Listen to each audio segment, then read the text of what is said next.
आज सावन का पहला दिन है, यानी वो पवित्र बेला जिसका शिव भक्तों को बेसब्री से इंतजार था। देश भर के शिव मंदिर आस्था और भक्ति के रंगों से सजे हैं।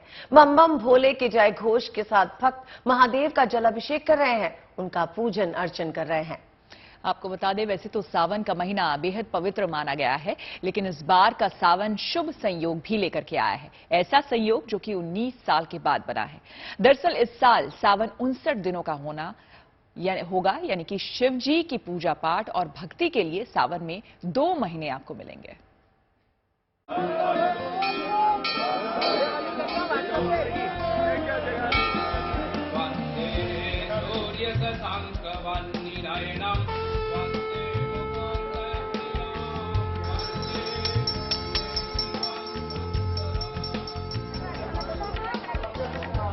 आ गई है शुभ बेला, सज गए हैं शिवालय, हर तरफ भक्ति उमंग उल्लास की तस्वीर।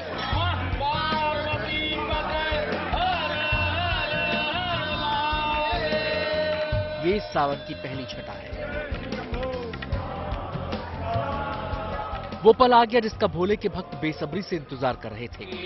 वंदे सूर्य शशांकवन्निनयनम् वंदे मुकुंद प्रियम् वंदे शिवं शंकरम्। देवों के देव महादेव के महीने सावन मास का शुभारंभ हो चुका है।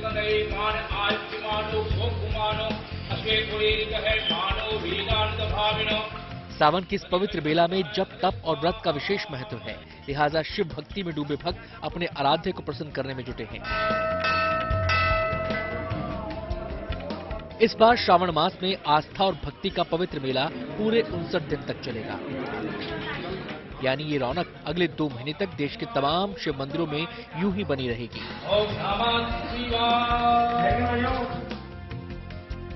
दरअसल इस बार सावन 4 जुलाई से शुरू होकर 31 अगस्त तक चलेगा। इस तरह सावन 59 दिन का होगा। 19 साल बाद ऐसा खास संयोग बन रहा है। इसमें 8 सोमवार आएंगे। सावन का पहला सोमवार 10 जुलाई को होगा। आखिरी सोमवार 28 अगस्त को पड़ेगा, लेकिन 18 जुलाई से 16 अगस्त तक मलमास रहेगा, लिहाजा इस दौरान पड़ने वाले सोमवार में व्रत मान्य नहीं होंगे। वहीं सावन में संकष्टी चतुर्थी 6 जुलाई, मासिक शिवरात्रि 15 जुलाई, श्रावण अमावस्या 17 जुलाई, हरियाली तीज 19 अगस्त, नाग पंचमी 21 अगस्त और रक्षाबंधन 30 अगस्त को पड़ेगा। भारतीय जो कैलेंडर होते हैं, भारतीय जो पंचांग होते हैं, वो सूर्य की संक्रांति पे और चंद्रमा के महीनों पर चलते हैं। तो सूर्य की संक्रांति और चंद्रमा के महीनों को मिला करके लगभग 1 साल में 11 दिनों का अंतर आ जाता है।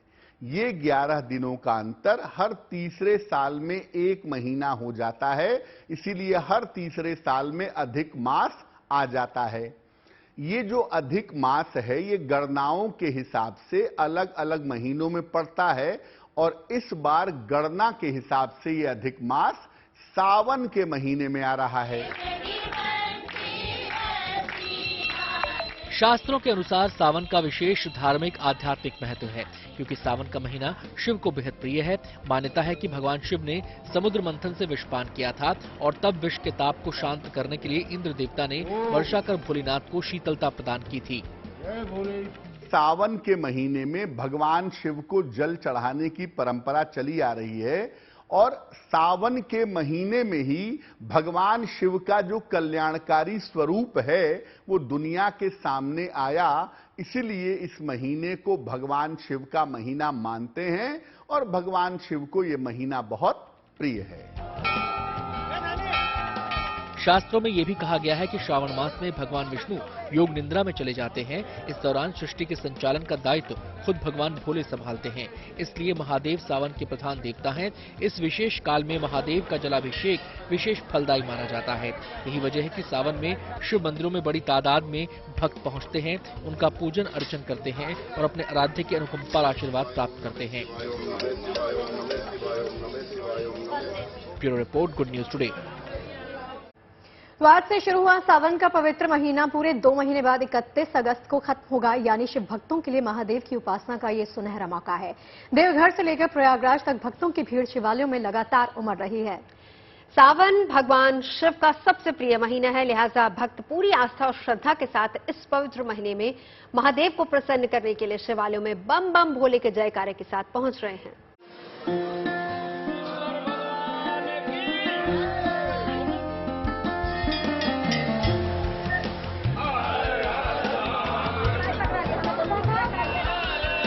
हर हर महादेव के उद्घोष से समूचा वातावरण शिवमय है। शिवालयों में श्रद्धालु महादेव का जलाभिषेक कर रहे हैं। सावन के पहले दिन देश भर के मंदिरों में भोले के भक्तों का तांता लगा है। देश के अलग अलग हिस्सों में शिव भक्तों का उत्साह देखते ही बन रहा है। ये तस्वीरें झारखंड के देवघर की हैं। भगवान शिव के 12 ज्योतिर्लिंगों में से एक ये बाबा बैद्यनाथ का मंदिर है। पूरा मंदिर परिसर बम बम भोले के जयकारे से गूंज रहा है। भगवान को जल अर्पित करने के लिए भक्तों की लंबी कतार लगी है। ये तस्वीर गाजियाबाद के दुधेश्वर नाथ मंदिर की है। पूरे मंदिर को बड़ी खूबसूरती के साथ फूलों से सजाया गया है। समय हम मौजूद हैं गाजियाबाद के दुधेश्वर नाथ मंदिर में। इस मंदिर की अपनी खासियत है। शिवजी का ये बहुत प्रसिद्ध मंदिर है। कहा जाता है कि रावण काल से इस मंदिर की मान्यता है। रावण के पिता ने यहाँ पे शिवजी की पूजा अर्चना की थी। मंदिर प्रांगण को आप देखें अगर तस्वीरों में तो बेहद सुंदर फूलों से सजाया गया है। गेंदे के फूलों से सजाया गया है, बेलपत्र से सजाया गया है। शिव भक्तों की जो भीड़ है सुबह 4 बजे से ही इस मंदिर में आनी शुरू हो गई है और अभी भी जो भक्तगण है वो जलाभिषेक के लिए मंदिर में लगातार आ रहे हैं। आप देख सकते हैं कि तस्वीरों के माध्यम से जो स्वयंभू शिवलिंग है यहाँ पे उस पे जल चढ़ाया जा रहा है, दूध चढ़ाया जा रहा है। ये तस्वीरें संगम नगरी प्रयागराज में मनकामेश्वर मंदिर की हैं। श्रद्धालु भगवान भोलेनाथ की पूजा अर्चना में सुबह से ही लगे हुए हैं। लखनऊ के शिवालयों में भी श्रद्धालुओं का सैलाब देखने को मिला। सुबह से ही भक्त बाबा भोला का रुद्राभिषेक करते नजर आए। हम लखनऊ के मनकामेश्वर महादेव मंदिर में हैं और यहाँ पर भी जलार्चन के लिए महादेव के दर्शन पूजन के लिए लोग आ रहे हैं लगातार, क्योंकि खास बात यह है कि इस बार 2 महीने तक सावन का महीना रहेगा और इसलिए 4 की जगह 8 सावन के सोमवार होंगे और 2 मास शिवरात्रि भी होगी। यानी जो महादेव के भक्त पूजन अर्चन करना चाहते हैं उनके लिए बहुत विशेष ये समय है। ये तस्वीरें कानपुर के आनंदेश्वर शिव मंदिर की है। यहाँ भी भगवान शिव को जल अर्पित करने के लिए सुबह से ही भक्तों का तांता लगा रहा। भुवनेश्वर के मशहूर लिंगराज मंदिर में भी सावन माह के पहले दिन भक्तों ने विशेष पूजा अर्चना की। शिव भक्तों को साल भर सावन के इस पावन माह का इंतजार रहता है। सावन भगवान शिव का सबसे प्रिय महीना है, लिहाजा भक्त पूरी श्रद्धा से इस पवित्र महीने में अपने भगवान को प्रसन्न करने के लिए शिवालयों में बम बम भोले के जयकारे लगा रहे हैं। देवघर से शैलेंद्र मिश्रा और गाजियाबाद से अनामिका गौड़ के साथ लखनऊ से शिल्पी सेन, गुड न्यूज टुडे। सावन के महीने में शिवालयों के अंदर हर हर महादेव की गूंज का माहौल बना हुआ है, भक्तिमय माहौल है। लेकिन उज्जैन में विराजमान महाकाल की महिमा ही अलग है। सावन के मौके पर महाकालेश्वर मंदिर में बाबा महाकाल का पंचामृत अभिषेक हुआ। और वहीं काशी विश्वनाथ धाम में तो सोमवार रात से ही श्रद्धालुओं के आने का सिलसिला शुरू हो गया। शिव भक्तों ने सबसे पहले पवित्र गंगा नदी में डुबकी लगाई, उसके बाद निकल पड़े गंगा जल से बाबा विश्वनाथ का अभिषेक करने।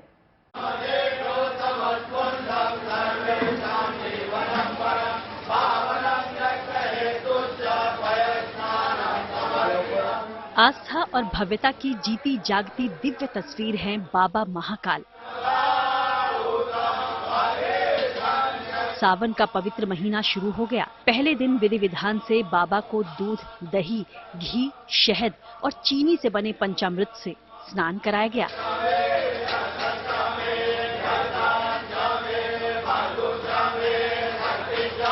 फिर शुद्ध जल से भगवान भोलेनाथ का अभिषेक किया गया। इस बीच रुद्राष्टाध्यायी के पाठ ने पूरे माहौल को भक्तिमय कर दिया।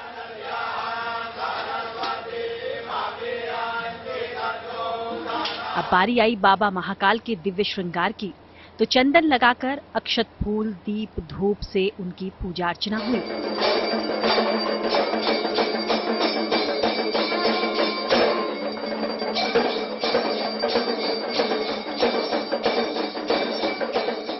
भव्य आरती के दौरान घंटे, घड़ियाल, डमरू, मंजीरे की ध्वनि से पूरा वातावरण ही शिवमय हो गया।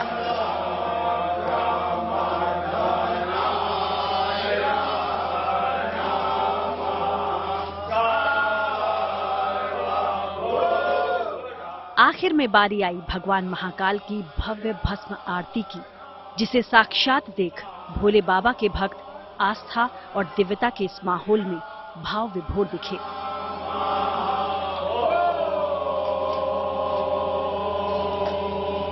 बहुत अच्छा लगा जी, रोंगटे खड़े हो गए आज बाबा जी के दर्शन करके, भस्म आरती देख के बिल्कुल अच्छा लगा। जय महाकाल सब पर कृपा बनाए रखे, सबकी सुख शांति हो सबको। इस बार का सावन भक्तों के लिए खास संयोग लेकर आया है। अधिक मास यानी पुरुषोत्तम मास होने से इस बार सावन 2 महीने तक है। वह महाकालेश्वर को विशेष पंचामृत पूजन आरती महाआरती की गई भगवान को। आज भक्तजन सावन का पहला दिन है, तो हजारों भक्त महाकाल के दर्शन करने आएंगे। भगवान से कामना करते हैं हजारों भक्त, लाखों भक्तों की मनोकामना पूर्ण करे, सुख शांति समृद्धि करे, भगवान सबको स्वस्थ मस्त व्यस्त रखे। महाकालेश्वर देवता सब जो भक्त आते हैं उनकी मनोकामना पूर्ण करें। जय श्री महाकाल। बोल महाकाल महाराज की जय।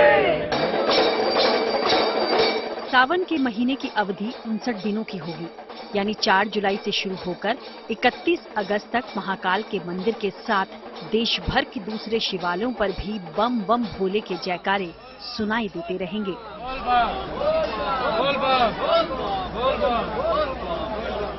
ये ध्वनि आज सुबह काशी से भी कानों में सुनाई पड़ी।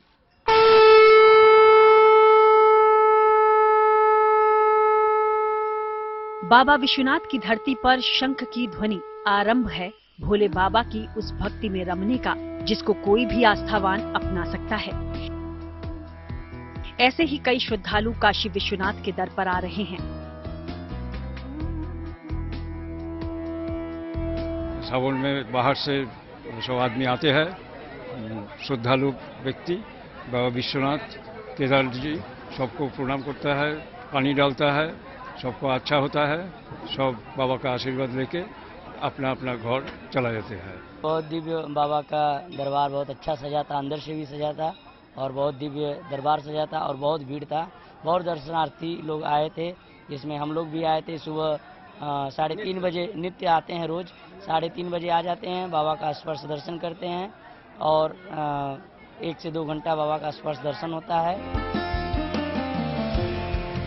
सावन के महीने में शिवलिंग पर जलाभिषेक करने से पूरे साल के पुण्य प्राप्ति की मान्यता आज से नहीं बरसों बरस से चली आ रही है। इसी आस्था और मान्यता से सराबोर श्रद्धालुओं के सामने भरपूर मौका है भोलेनाथ का आशीर्वाद पाने का। बस इसी आस के साथ आज हर मंदिर शिवालयों में भोले के भक्तों की भीड़ उमड़ पड़ी। Bureau report, good news today.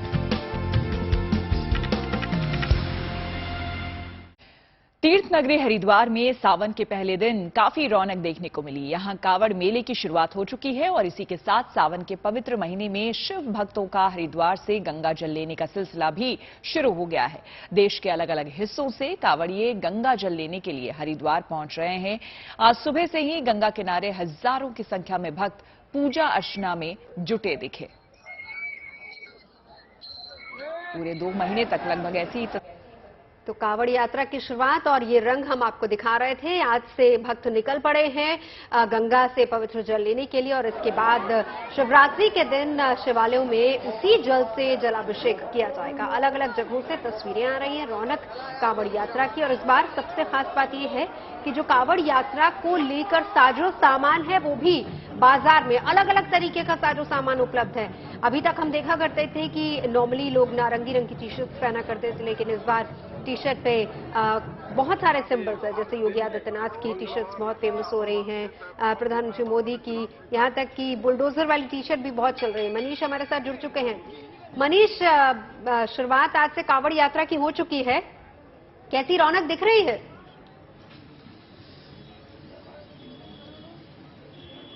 देखिए, रौनक अभी जो नोएडा और दिल्ली एनसीआर का इलाका है वहां से कांवड़िए बहुत कम संख्या में दिखाई पड़ रहे हैं, क्योंकि आज से शुरुआत हुई है। आने वाले 1-2 दिन में आपको जाहिर तौर पर इन रास्तों पर, इन हाईवेज पर रौनक दिखाई पड़ेगी, लेकिन हाँ रौनक कम से कम बाजार में दिखाई पड़ रही है, उन रास्तों पर दिखाई पड़ रही है जहां से लोग निकलेंगे। और ये मैं जहां खड़ा हूं यहां पर आपको वो सारे कपड़े दिखाई पड़ेंगे, वो रंग दिखाई पड़ेंगे, कपड़ों में, रंगों में, उनके प्रिंट में वो आस्था दिखाई पड़ेगी जो भोले के भक्त भोले के लिए अपने मन में रखकर यात्रा की शुरुआत करते हैं। यहाँ पर आप तमाम सारे कुर्ता देख रहे हैं, टी शर्ट देख रहे हैं, और सबसे बड़ी बात कि इस बार एक नया प्रिंट भी जिसकी आप बात कर रही थी वो दिखाई पड़ रहा है। देखिए यहाँ पर योगी आदित्यनाथ की भी टी शर्ट, उनकी तस्वीर बनी उनकी टी शर्ट यहाँ मौजूद है। बाबा बागेश्वर धाम बहुत चर्चा में है तो उनके नाम की उनकी टी शर्ट यहाँ मौजूद है। प्रधानमंत्री मोदी के चेहरे के साथ भी यहाँ पर टी शर्ट मौजूद है। तो ये नई चीज है कि पहली बार बागेश्वर धाम दिखाई पड़ रहे हैं टी शर्ट में, योगी आदित्यनाथ दिखाई पड़ रहे हैं, प्रधानमंत्री दिखाई पड़ रहे हैं, और यहाँ से लोग शॉपिंग करके फिर आगे बढ़ेंगे और यात्रा की शुरुआत करेंगे। बिल्कुल मनीष, तस्वीरों में देखा जा सकता है कि बाजार किस तरीके से सज धज कर तैयार हो चुके हैं, और टी शर्ट तो अपने आप में काफी अनोखी नजर आ रही है। बहुत बहुत शुक्रिया इन तस्वीरों के लिए आपका। और चलिए अब बात करते हैं जीवन के सार माने गए गीता सार की। वैसे तो अमेरिका में भगवत गीता का जाप कार्यक्रम पहले भी होता रहा है, लेकिन टेक्सास शहर में जिस तरीके से सामूहिक गीता पाठ किया गया वो माहौल खुद में अलौकिक था। तो चलिए बिना देर किए आपको दिखाते हैं विदेशी धरती पर हुए इस भव्य कार्यक्रम की कुछ झलकियां।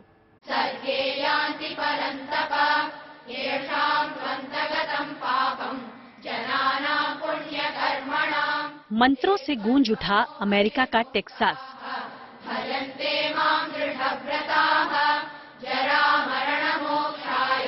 करीब 10,000 ने किया भगवत गीता पाठ।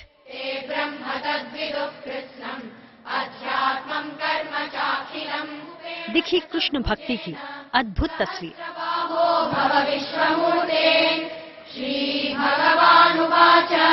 मया प्रसन्नेन तवार्जुनेदं रूपं परं दर्शितमात्मयोगात्। गुरु पूर्णिमा के मौके पर 7 समंदर पार अमेरिका की धरती पर ये दिव्य पाठ हुआ। करीब 10,000 लोगों ने भगवत गीता का यहाँ पाठ किया।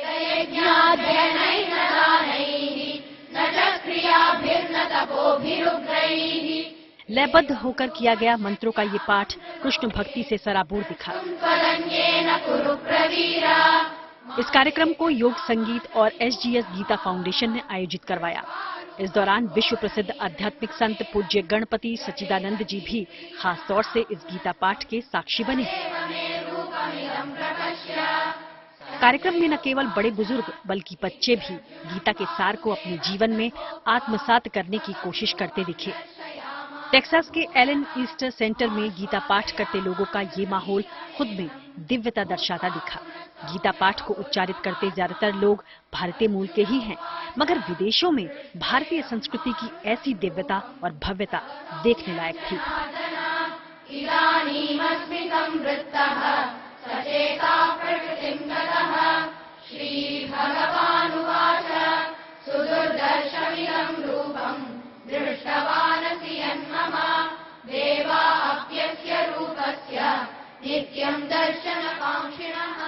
वैसे हिंदुस्तान की विविधता से भरपूर संस्कृति और रीति रिवाजों की स्वीकार्यता अमेरिका में इससे पहले भी तब दिखी जब न्यूयॉर्क शहर में रोशनी के त्योहार दीपावली पर स्कूलों में छुट्टी का ऐलान किया गया।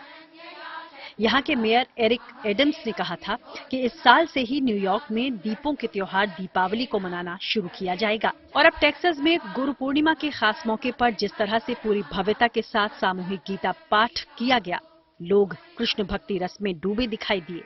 वो खुद में ऐतिहासिक पल था। Bureau report, good news today.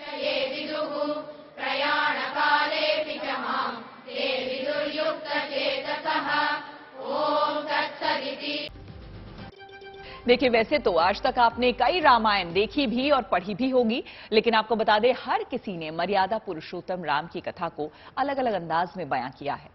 आज हम आपको एक अनोखे राम भक्त से मिलवाने जा रहे हैं। यूपी के बागपत में रहने वाले राकेश पर प्रभु राम का रंग ऐसा चढ़ा है कि उन्होंने 6 साल पहले अनोखी राम कथा लिखना शुरू किया। इस राम कथा की क्या कुछ कहानी है, देखिए हमारी इस खास रिपोर्ट में।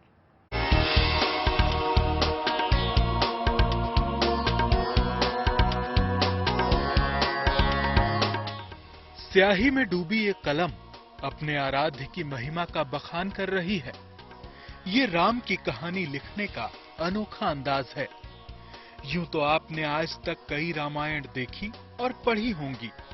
बाबा तुलसी से लेकर महर्षि वाल्मीकि तक हर किसी ने मर्यादा पुरुषोत्तम भगवान श्री राम की कथा को अपने अपने अंदाज में लिखा है।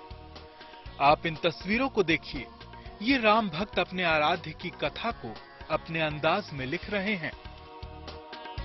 बागपत जिले के रहने वाले राकेश कुमार शर्मा बीते 6 वर्षों से रामायण लिख रहे हैं। 14 अप्रैल 2018 में रामनवमी के दिन राकेश ने राम कथा लिखने की शुरुआत की थी।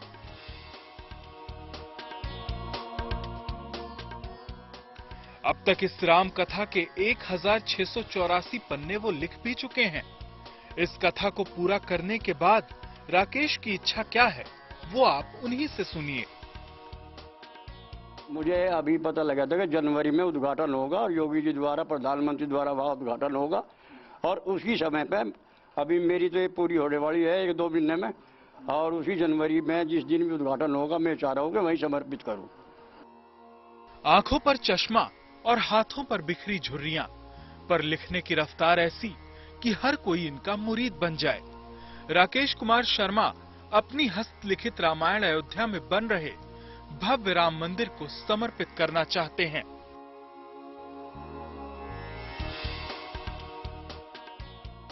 बागपत से दुष्यंत त्यागी के साथ गुड न्यूज टुडे।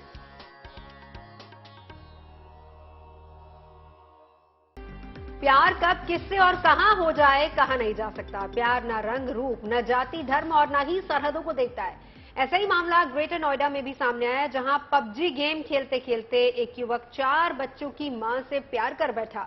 महिला ने भी युवक से इजहार इश्क कर दिया, लेकिन 2 देशों की सरहद प्यार में रुकावट पैदा कर रही थी, क्योंकि लड़का ग्रेटर नोएडा का था और लड़की पाकिस्तान की। लेकिन प्यार का खुमार जब चढ़ता है तो सरहदें भी बेमानी हो जाती है, और इस प्रेम कहानी में भी ऐसा ही हुआ। हैरानी की बात यह है कि 4 बच्चों को साथ लेकर 3 देशों की सीमा पार करते हुए महिला ग्रेटर नोएडा पहुंच गई। ग्रेटर नोएडा में प्रेमी सचिन के साथ किराए पर मकान लेकर रहने लगी। महिला का नाम सीमा हैदर बताया जा रहा है। महिला के पाकिस्तानी होने की भनक लगने पर पुलिस ने महिला और सचिन दोनों को हिरासत में ले लिया। जो इन्होंने बताया है, इन्होंने यही बताया है कि पबजी के माध्यम से सचिन के संपर्क में आई थी, और जैसे सीमा सचिन के संपर्क में आई उसके बाद इनकी थोड़ी फ्रेंडशिप बढ़ी थी, जिसके बाद यहाँ आने का प्लान किया था। और जितनी भी इसमें डॉक्यूमेंट्स हमें मिले हैं वो हमने ब्यूरो ऑफ इमिग्रेशन को भेजे हैं, उनका वेरिफिकेशन अभी ऑन है। मोबाइल फॉरेंसिक्स में भेजे हैं, उसका भी वेरिफिकेशन अभी ऑन है। बाकी जो सेंट्रल एजेंसीज हैं उनसे भी संपर्क किया जा रहा है इसमें, और फर्दर इन्वेस्टिगेशन अभी सेंट्रल एजेंसीज के द्वारा भी और नोएडा पुलिस के द्वारा भी इसमें किया जाएगा। पबजी से हुई थी, पबजी से हुई थी, पबजी खेल कर बात ऐसे ही पबजी से ही होती निकली। बाद में बात होकर तो नेपाल आई, नेपाल आने के बाद वो क्या कहते हैं तो मिले वहाँ पर। मिलने के बाद वो अपने यहाँ को चली गई, हम अपने यहाँ को आ गए। वो फिर दोबारा अब यहाँ पर आ गई। यहाँ पर आने के बाद हम इधर से इधर घूम रहे थे। घूमने के बाद वो पुलिस ने हम पकड़ लिए। तुम शादी करना चाहते हो? शादी करना चाहता हूँ। अच्छा, हाँ। घर वाले तैयार हैं? हाँ, घर वाले तैयार हैं। मैं सचिन से शादी करना चाहती हूँ और यहीं रहना चाहती हूँ। मैं सचिन से बहुत प्यार करती हूँ सर। मैं इनके बगैर एक पल नहीं रह सकती। मुझे वापस जाने का तो सोच भी नहीं सकती सर। हमारी पबजी में हम पबजी खेला करते 2 से 3 घंटे साथ में रात को। अरे भाई आप नेपाल से कैसे मैं बस से आई। जी सर। तो नेपाल में आपकी मदद किसने की थी? किसी ने नहीं सर। और सचिन से नेपाल से आते वक्त आपकी बात हुई थी? रास्ता बताया था उसने कैसे आना है? आपको आने का रास्ता किसने बताया, किसने गाइड किया था? मैंने यूट्यूब से वहीं सर्च करा था, पाकिस्तान में बैठकर। जी देखिए, हमारा जो ये कार्यक्रम है ना, चाय पर चर्चा, इसमें न केवल आपको अच्छी खबरों का टॉनिक मिलता है, बल्कि खबरों के बहाने देश विदेश भी घूमना हो जाता है। क्यों? देखिए, हमारी तो कोशिश यही रहती है कि देश दुनिया में जहां कुछ अच्छा हो रहा है ना, उससे जुड़ी हुई खबरें ठीक करके आप तक पहुंचा दें। बिल्कुल, आप अच्छी खबरें देखेंगे तो आपकी सोच भी पॉजिटिव होगी, और पॉजिटिव सोच के साथ आप जीवन में क्या कुछ नहीं कर सकते। तो अच्छी खबरों का गुलदस्ता कल फिर से आपके लिए लेकर आएंगे। तो इजाजत दीजिए, बस कल तक। मुलाकात चाय पर ठीक 5 बजे गुड न्यूज टुडे।